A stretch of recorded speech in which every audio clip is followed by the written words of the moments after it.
Hello everyone, welcome back to the next video. In this video I will show you how to display menu items for a Flutter macOS application, like how to create those, and we will also see how to create section headers for those menu items as well. So firstly I'll show you the output.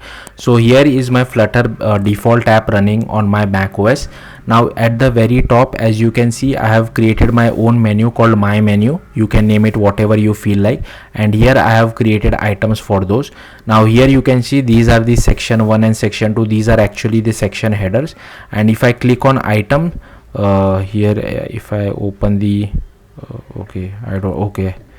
I think it is not capturing that. I'll just run it from Xcode, but what I wanted to show you is that once I click on any of this particular item, this print statement should get printed, because we have added a click listener to it as well. So anyways, by the time it is getting built, here you can see this is our menu item. So this is the simple menu item. Okay, it created a different instance of my macOS application. That is fine. Wait, it is still loading.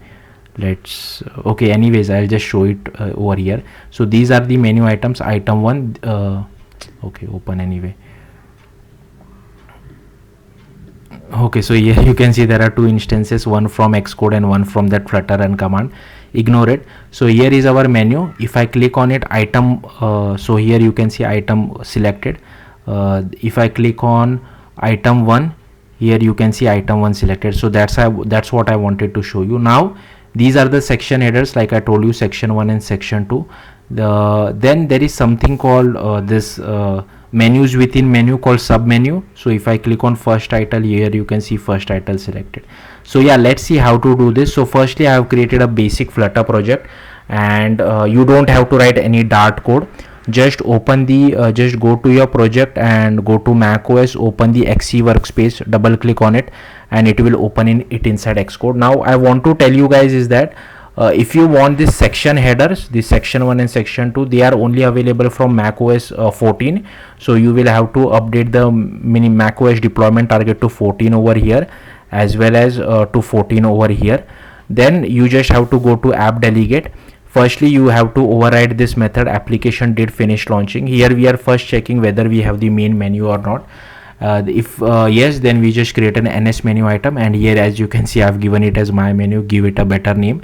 Then there are different ways of creating sub menu items. That's why I wanted to show it to you. So here you can see this is how I can create an item, add a click listener to it. I'm not sure what this key equivalent is. I thought this must be a key shortcut, but it doesn't work for me.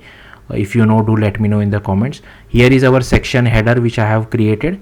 Then again I have created two menu items. Again I have created one section header. I'll just and here again this two menu items. Okay, then you can also create a menu item using something like this. So here is our last menu item which I have created. So it's up to you how you want to create it. Now I want a menu within a menu called SubMenu. So here you can use NS menu item. So here you can see I have given it a title of NS ports. Then I have created an NS menu. Then these are the titles: first title, second title, and third title. Then I just loop through it and just add all this NS menu item to our palette menu. Then I just do submenu.set submenu new palette menu for sports menu item. Then I add the sports menu item to our submenu. Then we just assign our submenu to new menu item dot submenu, and then add the new menu item to our main menu. And this is the method which I have added for click listener. So yeah, that's it. Thank you for watching. Bye.